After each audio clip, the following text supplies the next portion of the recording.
Assalamualaikum warahmatullahi wabarakatuh. Alhamdulillah wassalatu wassalamu ala Rasulillah wa ala alihi wa sahbihi wa mawalah wa la hawla wa la quwwata illa billah. Asyhadu an la ilaha illallah wahdahu la syarika la iqraran bihi wa tauhidan wa asyhadu anna Muhammadan abduhu wa rasuluhu la nabiyya wa la rasula ba'dah. Thumma amma ba'd. Alhamdulillahirrabbilalamin. Para hadirin sekalian, para bapak ibu, segala pujian dan syukur mari terus kita panjatkan kepada Allah Subhanahu wa taala dari awal hingga akhirnya. Karena semua nikmat yang kita rasakan, baik itu yang kita anggap kecil maupun yang besar, yang lahir maupun yang batin, semuanya dari Allah Subhanahu wa taala. Sehingga dalam Al-Qur'an kita akan dapatkan pujian kepada Allah. Alhamdulillah itu ada di awalnya, ada juga di tengahnya, ada juga di akhirnya. Di awal sudah biasa kita baca Alhamdulillahirabbil alamin. Di tengah misalnya dalam surat An-Naml disebutkan Qulil hamdulillah wa salamun ala ibadihil ladzina astafa. Kemudian juga di akhir juga ada, misalnya dalam surat Az-Zumar wa qila alhamdulillahirabbil alamin.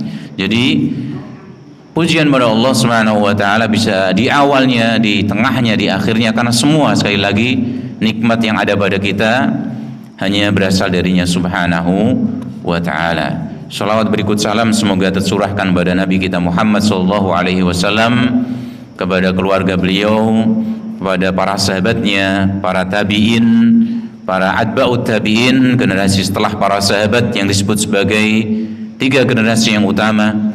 Kemudian juga kepada seluruh umat Nabi Muhammad sallallahu alaihi wasallam di belahan timur dan hingga barat, dimanapun tempatnya, hingga akhir zaman nanti. Amin.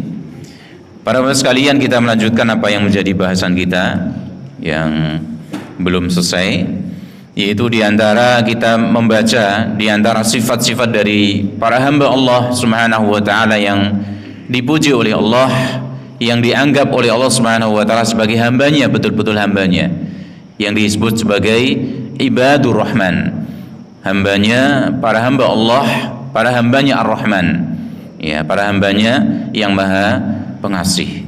Dan di sana ada sifat-sifatnya yang Allah Subhanahu wa ta'ala sebutkan dalam rangka kita berusaha memiliki sifat-sifat tersebut, ya, sifat-sifat yang mulia yang nanti di akhir ayat akan kita dapatkan. Mereka mendapatkan ganjaran dari Allah Subhanahu wa ta'ala dengan ganjaran yang sangat tinggi sekali, sangat istimewa sekali. Nah, di antara sifat mereka adalah mereka itu memuliakan kalam Allah, mereka memuliakan Al-Quranul Karim dan berilmu tentangnya. Ini adalah di antara sifat dari ibadur rahman, mereka memuliakan firman Allah Subhanahu wa ta'ala, yaitu Al-Quranul Karim, wahyu yang Allah Subhanahu wa ta'ala, kalam Allah yang Allah Subhanahu wa ta'ala turunkan kepada Nabi Muhammad sallallahu alaihi wasallam, yang Al-Quran tadi membacanya saja meskipun belum tahu artinya itu merupakan bentuk ibadah yang berpahala. Dan Al-Quran diturunkan oleh Allah Subhanahu wa ta'ala dengan bahasa Arab, ya, dengan bahasa yang sedemikian indahnya, yang sedemikian komplitnya. Nah, para hadirin sekalian yang dirahmati Allah Subhanahu wa ta'ala, sekali lagi Al-Quran merupakan kalam Allah, firman-Nya Allah Subhanahu wa ta'ala, bukan makhluk. Dan ini merupakan keyakinan dari Ahlus Sunnah wal Jamaah, para ulama dari zamannya para sahabat Nabi sampai generasi demi generasi. Dan demi mempertahankan ucapan ini bahwasanya Al-Quran adalah kalam Allah, kita bisa melihat, ya, kita bisa membaca, ya, dari kisah-kisah para ulama zaman dulu seperti Imam Ahmad bin Hanbal harus rela dipenjara oleh khalifah di waktu itu, Pak, ya, sampai bergenerasi demi generasi. Khalifah yang pertama meninggal dari Al-Ma'mun, sampai kemudian berikutnya, sampai berikutnya 3 generasi khalifah beliau dalam penjara disiksa. Yang dengan itu, Pak, kita ingat bagaimana Imam Ahmad bin Hanbal itu disebutkan oleh anaknya, oleh para ulama yang lain juga, dalam sehari beliau ketika belum masuk penjara disiksa itu, ya, dalam sehari beliau sholat sunnahnya 300 rakaat, Pak. 300 rakaat. Ini sholat mutlak mungkin paling banyak ini. Ya, 300 rakaat awake dhewe ketoke 20 urung genep iki kita. Ya, 300 rakaat. Begitu beliau sampai keluar dari penjara setelah berganti generasi dari khalifah tadi, ya sudah disiksa, dicambuk hampir setiap hari, ya sampai kondisi badan beliau ya tentu berubah. Ya, bagaimana beliau cuma bisa dikatakan saya udah nggak kuat lagi. Saya sekarang sholat sunnah saya ya itu cuma bisanya 150 rakaat dalam satu hari. Kuis dalam kondisi sudah disiksa Pak. Ya, seharinya 150 rakaat. Ijek tetap luwih akeh timbang awake dhewe gitu. Nah ini ya. Ini dalam rangka apa? Dalam rangka mempertahankan ya bahwasanya Al-Qur'an merupakan firman-Nya Allah Subhanahu wa taala. Karena waktu itu khalifah memang didampingi oleh para penasihatnya yang para ulama su, Pak. Para ulama yang buruk, dan demikian sepanjang masa sebagaimana juga Ibnu Taimiyah rahimahullah taala juga demikian. Nah, lebih di antara kisah yang lebih memprihatinkan lagi ya ada sahabat dari Imam Ahmad yang namanya Ahmad bin Nasr al-Khuzai. Ahmad bin Nasr al-Khuzai ini kondisinya lebih berat, lebih mesake dibandingkan Imam Ahmad bin Hanbal. Karena apa? Dipanggil sama khalifah, dihadapkan kepada para ulama yang buruk waktu itu, disuruh ngakui bahwasannya Al-Quran merupakan makhluk Allah, bukan kalam Allah. Nggak mau dia. Ya. Apakah nanti kamu juga yakin kalau Allah Subhanahu wa taala seorang mukmin nanti di akhirat akan bertemu dengan Allah, berjumpa dengan Allah, melihat Allah? Iya.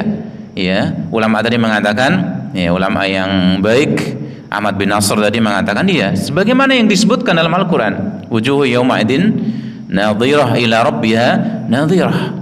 Di hari itu wajah berseri-seri, mereka melihat Rabbnya. Ini yang dikabarkan dalam Al-Quran, demikian juga dalam hadis. Ini saya yakini. Ini bagaimana? Kamu nggak mau tobat dari ya keyakinanmu ini? Nggak mau, Pak.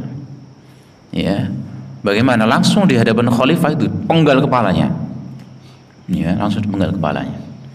Begitu kepalanya yang gelundung itu Pak, itu masih bisa mengucapkan asyhadu alla ilaha illallah asyhadu anna Muhammad Rasulullah. Wis gelundung itu Pak, wis mati itu. Ya, kepalanya masih bisa mengucapkan asyhadu alla ilaha illallah asyhadu anna Muhammad Rasulullah, dan dia masih bisa membaca ayat Al-Qur'an. Ya, afa hasiban nas ayutraku ayyaqulu amanna wa hum la yuftanun. Apakah manusia itu mengira mereka itu akan dibiarkan begitu saja mengucapkan kami sudah beriman padahal mereka belum diuji? Masya Allah itu habis itu kepalanya di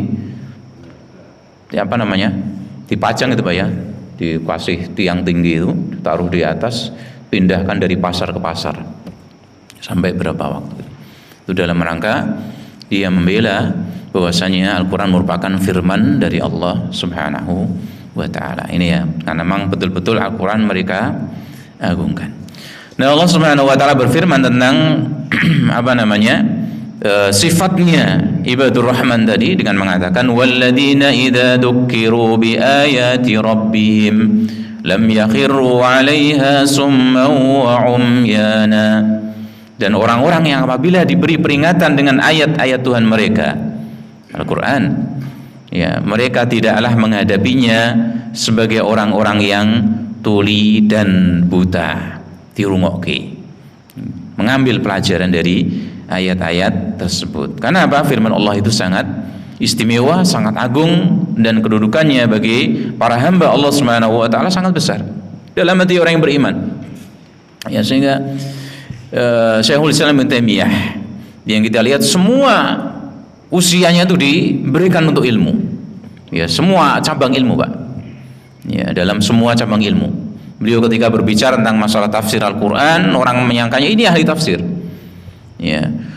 Orang ketika beliau berbicara tentang masalah hadis, ilmu hadis, maka para ulama ahli hadis mengatakan ini pakarnya, yang paling poli. Dalam masalah bahasa demikian juga. Dan semua cabang ilmu menguasai, Pak. Ibnu Taimiyah. Di akhir ayat beliau itu pun masih menyesal. Ya, penyesalannya mungkin tidak seperti kita ya. Beliau menyesal bagaimana kalau seandainya saya lebih banyak lagi ya memanfaatkan umur yang saya miliki untuk mentadaburi Al-Quran, merenungkan isi dari Al-Quran, itu mungkin lebih baik lagi. Dan demikian juga dinasihatkan oleh para ulama zaman sekarang seperti Syekh bin Baz. Alangkah lebih baiknya bagi seorang untuk semakin hari semakin dekat dengan Al-Quran, membacanya dan berusaha merenunginya. Oh, ini penting sekali bagi kita, makanya kita punya kitab tafsir di rumah kita, terjemahannya Pak ya, paling enggak ya. Ya. Atau yang sering kita sampaikan, terjemahnya paling enggak kita bisa baca.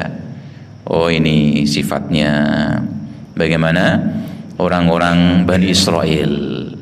Kita bisa baca. Nah, Al-Baqarah itu hampir satu jusnya itu kan kisahnya tentang Bani Israel Pak ya. Ya itu surat yang turun di Madinah. Sudah langsung berhubungan kaum muslimin dengan orang-orang Yahudi. Sebelum itu surat Bani Israel. Surat Bani Israel surat apa Pak? Surat Al-Isra. Ya, surat Bani Israel yang para ulama mengatakan ini Makkiyah. Surat yang turunkan sebelum Nabi hijrah. Itu sudah juga ada kisahnya. Nah, ini kita bisa melihat, merenungkan, oh sifat-sifatnya watake koyo ngono. Yang dalam rangka apa Allah Subhanahu wa taala turunkan sampai kisahkan pakai banget. Nah, Baqarah itu dari awal-awal kan sudah mulai kisahnya tentang Bani Israel itu.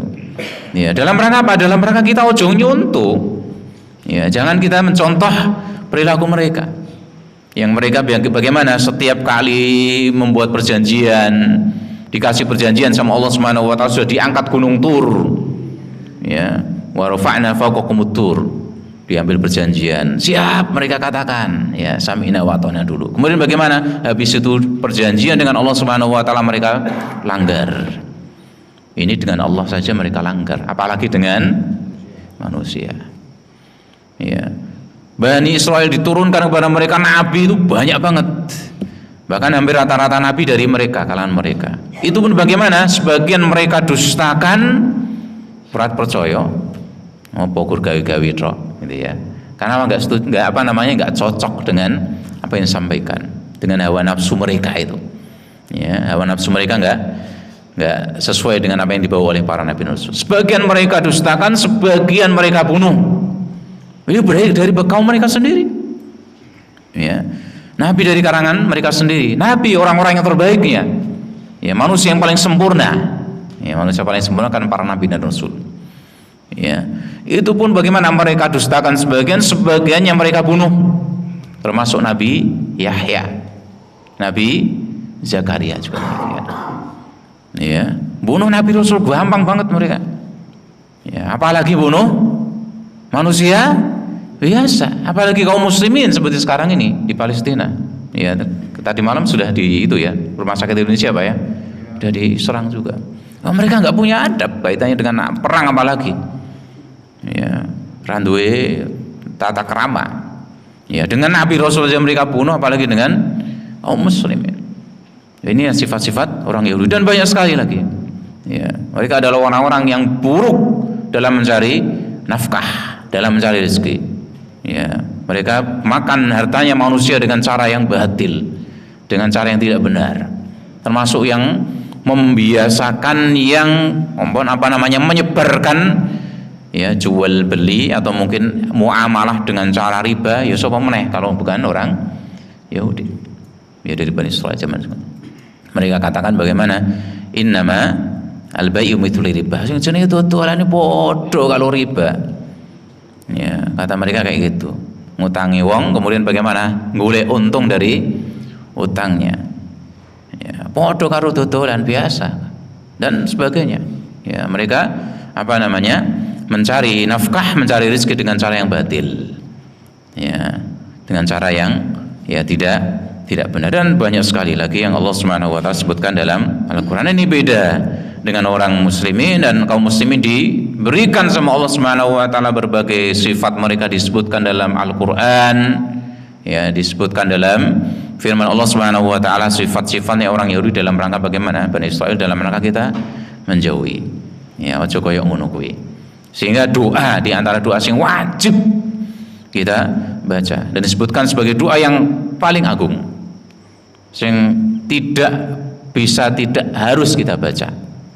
Yen salat orang maca kuwi ora sah salat awake dhewe.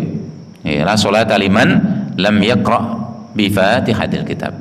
Ya, ora sah salate wong sing ora maca Al-Fatihah. Doanya apa itu? Ihdinas siratal mustaqim, siratal ladzina an'amta 'alaihim ghairil maghdubi alaihim waladdallin. Nah, ghairil maghdub bukan jalannya orang-orang yang Allah murkai. Sapa ini? Orang tidak ada yang lain selain orang Yahudi. Nah, ini menunjukkan bagaimana iki pancen nanti sampai hari kiamat ini terjadi, ini akan terus ada gesekan antara kaum muslimin dengan orang Yahudi, dan akhirnya nanti ketika turunnya Dajjal dan kemudian Allah Subhanahu wa taala turunkan Nabi Isa alaihissalam. Jadi panjang ceritanya panjang sejarah ini. Nah, ini para sekalian rahmati Allah Subhanahu wa taala, jadi sifatnya ibadur rahman mereka ya memiliki, menjadikan Al-Qur'an punya kedudukan besar dalam diri mereka.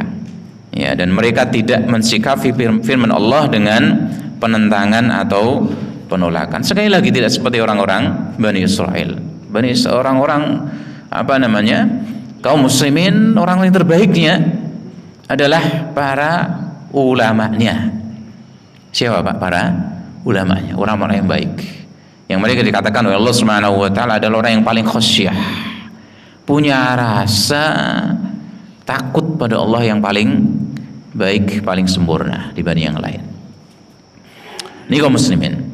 Sedangkan orang-orang Yahudi yang paling elek justru siapa Pak? Kalau tadi kaum muslimin yang paling bagusnya para ulamanya. Tapi Bani Israel, orang-orang Yahudi yang paling elek siapa? Juga para ulamanya. Ya, kenapa? Mereka jual ayat-ayat Allah Subhanahu wa taala dalam rangka mencari sebagian dari dunia. Ya, sekarang kalau zaman sekarang bagaimana? Istilahnya kowe wani apa Pak? Wani piro kowe? Iki ayate kaya ngene. Oh, iki ayate kaya ngene. Iki halal iki jane iki. Tapi kowe wani piro? Ya. Wani piro? Wani rapati akeh ya wis makruh wae ora apa. Ya. Wani ini tambah akeh meneh, ya haram ra apa. Ya. Yang haram bisa jadi halal juga. Ya, yang sudah jelasan haram bisa jadi halal. Yang penting kowe wani mu piro. Ini orang Bani Israel, orang-orang Yahudi, ulamanya seperti itu. Ya, sampai Allah Subhanahu wa taala makanya ibaratkan mereka sebagai apa, Pak? Sebagai ya himar yahmilu asfara. Sebagaimana keledai sing gotong apa jenenge? Buku-buku, kitab-kitab di atasnya. Kitab-kitab lho. Ya, di atasnya. Oh, ilmu kabeh iku isine. Ya, padahal kita tahu sing di keledai itu kan yen momot ya, atau ngangkut itu kuat banget. Loro wong gede-gede padahal keledai itu cilik. Ya, ngangkat wong loro gede-gede kuat kok, Pak. Ya ora sambat kok ya. Ya. Itu bagaimana menunjukkan artinya kalau menggotong kitab itu sampai kitabnya wakeh di atas punggungnya kuat. Tapi itu dia adalah tetap keledai. Ada ilmu yang banyak di atas punggungnya, orang gagas. Ya. Orang dipraktek. Mereka tahu tapi bagaimana? Tidak diamalkan sama sekali. Sehingga mereka lah orang yang pertama kali kemudian ya menolak Nabi Muhammad SAW. Padahal mereka tuh hijrah pindah ke kota Madinah itu, ya berada di sekitar kota Madinah yang mereka tahu kabarnya, yang daerah ada banyak pohon kormanya. Oh ini nanti kedatangan Nabi akhir zaman. Ngerti ono di kitab Taurat mereka. Gitu ya. Mereka juga kalau perang dengan orang-orang musyrikin zaman dulu, orang-orang Aus, Khazraj juga perangnya bagaimana? Oh sebentar lagi kami akan menang, akan datang Nabi akhir zaman kepada kami yang akan bunuh kalian semuanya. Kayak gitu. Tapi bagaimana begitu mereka kedatangan Nabi Muhammad SAW, ciri-ciri ini mereka kenal banget. Oh bisa diwaca dalam setiap hari mereka baca kitab Taurat mereka. Sini koyok ngene, perawakannya sebagainya, apa wataknya, sifatnya. Begitu mereka ketemu ya ngerti. Ya, sampai bagaimana? Ya, Huyai Al-Akhtab itu dia mengutus seorang untuk mendatangi Nabi untuk lihat kondisinya, untuk lihat ciri-cirinya benar enggak Nabi akhir zaman. Udah datang ngasih laporan apa betul dia itu dia? Apa dia itu adalah Nabi akhir zaman itu? Mengatakan iya, sayangnya iya. Ya. Bagaimana apa yang mereka lakukan? Mereka menjadi orang yang pertama kali justru mengingkari Nabi tadi. Ya, Allah katakan ya'rifunahu kama ya'rifuna abna'ahum. Mereka itu kenal banget dengan Nabi Muhammad SAW, koyok kenal karo anake dhewe. Anake dhewe anake wong pirang-pirang di luar dolan Ya, putune apal Pak? Apal mboten Pak kali putune? Apal nggih. Wah, akeh wong 20, wong 30, 50 ning kene. Awake dhewe kok atus ketok. Oh, kae unyeng-unyeng loro kae. Ya, putuku kae, gitu kan. Kenal banget. Ora pangkling, tapi bagaimana begitu sudah ketemu dengan Nabi yang mereka kenal itu, mereka menolaknya. Nah, ini menunjukkan betapa ya buruknya mereka. Nah, ini para sekalian yang rahmati Allah Subhanahu wa taala, orang kaum muslimin tidak seperti itu. Mereka ketika mendengar firman Allah Subhanahu wa taala, mereka tidak bersikap seperti ya summa wa umyana. Wong sing tuli, ya orang yang buta. Ya, betul-betul ngambil pelajaran, betul-betul mendengarkan ayat Allah Subhanahu wa taala dalam rangka mengambil faedahnya, mengambil manfaatnya. Nah, oleh karena itu para sekalian yang dirahmati Allah Subhanahu wa taala, Qatadah bin Di'amah beliau mengatakan tentang ayat dalam surat Al-Furqan ayat 73 ini dan mengatakan mereka tidak tuli dari kebenaran, tidak buta darinya. Mereka adalah sekelompok orang yang memikirkan firman Allah sehingga bisa mengambil manfaat dari kitab Allah yang dengarnya. Pindah malih Pak, para Bapak Ibu sekalian. Ya, kita sesekali di rumah kita, ya di samping kita membaca Al-Qur'an dengan mungkin kita punya target itu di Wacoto. Kita juga usahakan punya waktu untuk ya membaca sambil merenungkan artinya. Terjemah nih. Ya, terjemahi itu nih Pak ya. Dibaca sambil kita sedikit kita ambil kita renungkan isinya sesuai dengan kemampuan kita. Ya, ilmu awake dhewe sepiro. Ya, kita renungkan dengan itu. Kita baca ayat Allah Subhanahu wa taala ya dalam ayat Al-Qur'an salah satunya misalnya.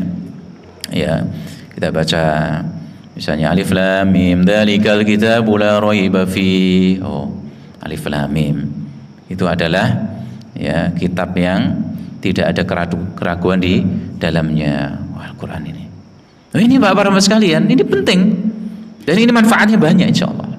Sekali lagi kita ingat bagaimana orang-orang barat itu yang hari ini juga mulai mereka mendekat lagi dengan Al-Qur'an karena lihat saudara kita di Palestina itu dizalimi sama orang-orang ya Zionis itu.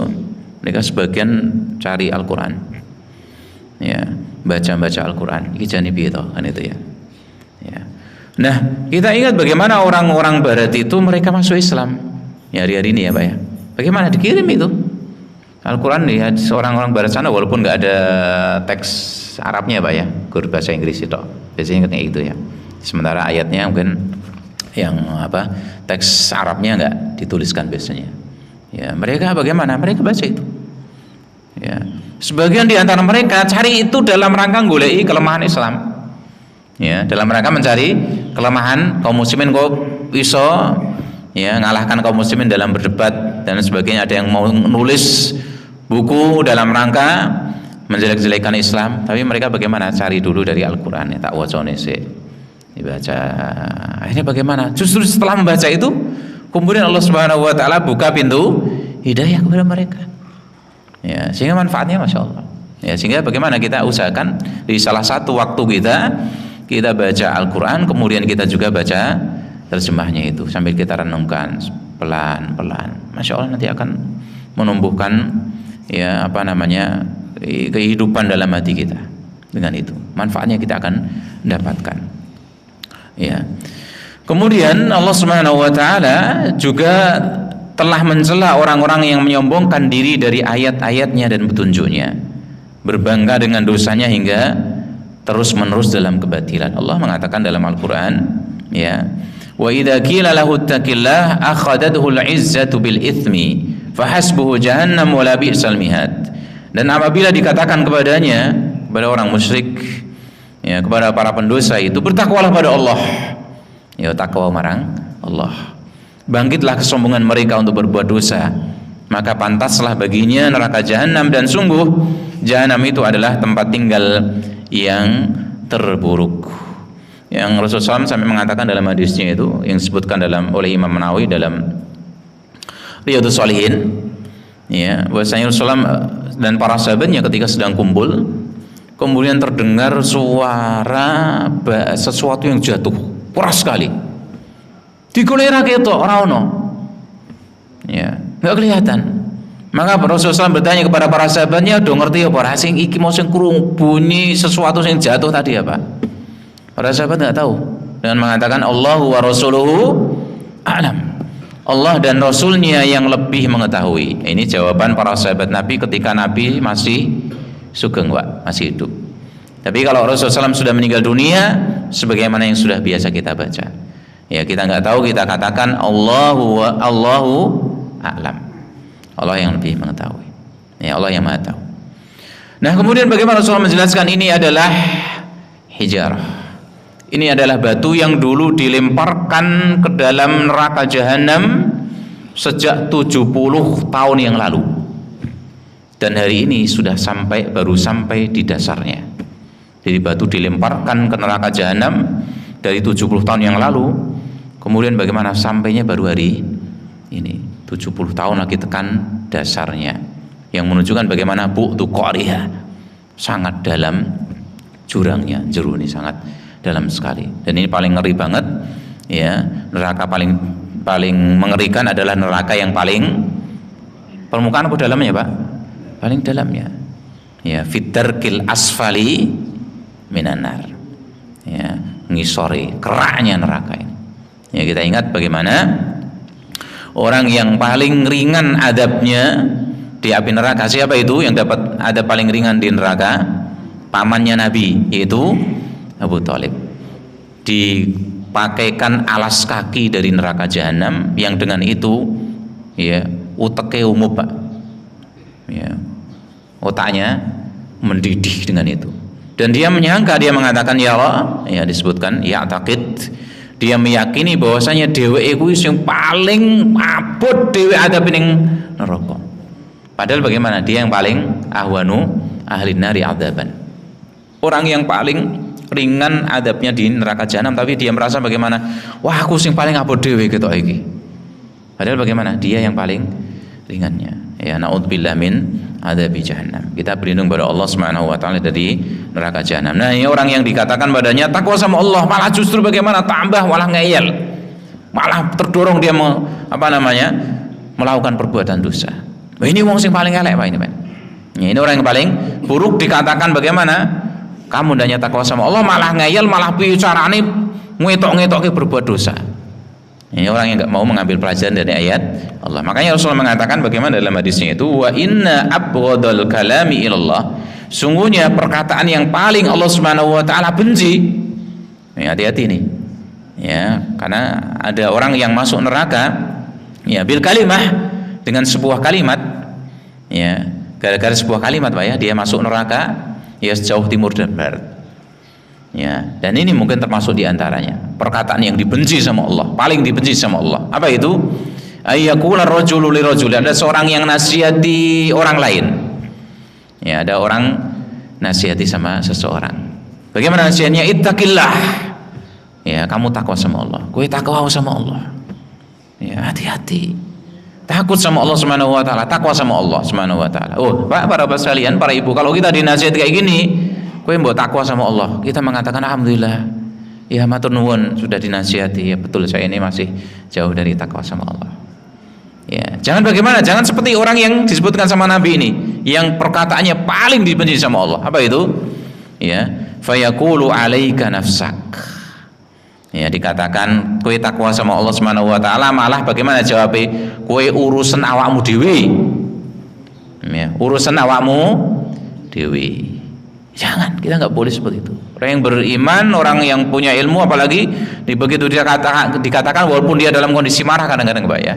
Sing dinasihati kan kadang-kadang dalam kondisi marah. Kamu mbok takwa sama Allah Subhanahu wa taala. Ya, seorang yang beriman dia mengatakan, "Iya, betul. Matur nuwun. Alhamdulillah sudah dinasihati untuk bertakwa kepada Allah. Iya, betul, saya masih jauh dari takwa." Ojo malah yang tadi. Apa kowe ndak ngurusi aku? Urus awakmu dhewe. Dapurmu ya, Pak, gitu ya, kan gitu ya. Urusan dapurmu dhewe. Jangan, enggak boleh ini. Ini perkataan yang paling dibenci oleh Allah Subhanahu wa taala. Ya, kalau ada nasihat apapun itu kita berusaha mendengarkan, walaupun mungkin bisa jadi kita belum bisa melaksanakan, tapi bagaimana, jangan kita kemudian mengatakan seperti tadi, ya, urusan awakmu dewe. Ini boleh Pak, urusan awakmu dhewe itu kalau apa dalam masalah-masalah yang bukan kaitannya dengan ya maksiat, dalam masalah kebaikan. Ya, kaitannya dengan urusan sehari-hari kita ya memang urusan kita sendiri gitu loh. Ya, dan kemarin saya sudah sampaikan juga di masjid yang sebelah itu ya.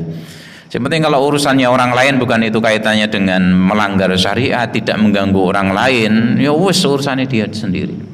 Ya. Dia mau pengen kelambine nganggo klambi ijo, seneng klambi ijo ya ora apa-apa. Ya ora usah awake dimaksa nganggo klambi apa Pak? Putih apa klambi ireng ngene itu kan. Dia senge omahe dicet warnane biru tua ya ora apa-apa. Dicet ireng, abang ireng ya ora apa-apa. Yang senenge ku ya mengganggu kita mboten? Enggak. Melawan syariat mboten? Enggak. Ya sudah. Ya. Karena apa ini kalau kita kemudian ngutek-ngutek walah opo mau dicat abang ireng kaya wong kesel ya. Ya, itu bukan suatu yang menjadi urusan kita. Dan itu tanda bahwasannya keislaman kita perlu diperbaiki. Rasul mengatakan min husnil islamil mar'i tarkuhu malayani. Termasuk di antara tanda baiknya Islam seorang itu bagaimana meninggalkan suatu sing dhewe ra duwe kepentingan. Ya, itu ya. Nah, kecuali kalau dia kemudian mengganggu. Orang nyetel apa namanya tape, sekarang bukan tape ya, apa namanya CD atau apa, banter-banter jam 12 bengi, jam bengi dhewean tok sak kampung lagi do turu, ganggu mboten niku? Ganggu. Dileki napa mboten Pak? Apa biar urusane dhewe? Ya enggak no, ini ganggu orang banyak. Ya termasuk juga Syekh Utsaimin saya mengatakan bagaimana? Termasuk juga ganggu napa? Nyetel murotal jam 1 bengi. Sing distel murotal, sing distel saya napa mboten niki sing distel? Saya ayat Al-Qur'anul Karim. Ya, saya sudah sebenarnya distel. Tapi nyetele jam bengi, apik napa mboten? Banter-banter tanggane sampai keberbekan, ora iso turu, bayine malah ya ora iso turu. Ya enggak baik.